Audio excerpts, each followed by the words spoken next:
Pemirsa, menindaklanjuti adanya laporan harga minyak goreng yang melambung tinggi di sejumlah pasar tradisional, pemerintah Kota Palembang bersama dinas terkait melakukan inspeksi mendadak atau sidak di salah satu distributor minyak goreng di Jalan Padang Selasa pada Jumat pagi.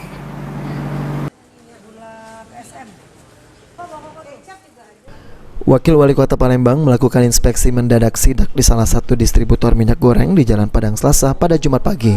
Tim gabungan yang terdiri dari Dinas Perdagangan Kota Palembang, Badan POM Palembang, dan instansi terkait lainnya melakukan sidak ini karena dalam waktu sepekan terakhir mendapatkan laporan dan keluhan masyarakat terkait kenaikan harga minyak goreng di sejumlah pasar tradisional yang mencapai 18.000 per liternya. Wakil Wali Kota Palembang Fitrianti Agustinda mengungkapkan, berdasarkan keterangan pihak distributor, harga minyak masih stabil di harga Rp15.200 per liternya. Seharusnya pedagang menjual minyak di harga Rp16.000 per liternya, jangan sampai Rp18.000 per liter, karena akan berdampak dengan harga kebutuhan pokok lainnya yang ikut naik.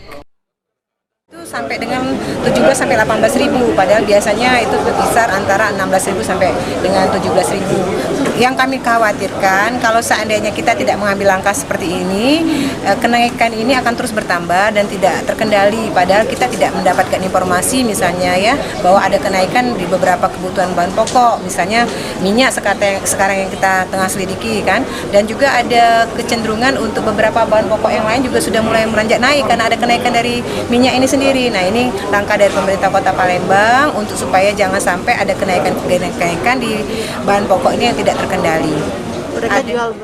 Selain itu, Pemkot Palembang juga meminta kepada oknum pedagang untuk tidak menaikkan harga terlalu tinggi dari harga distributor.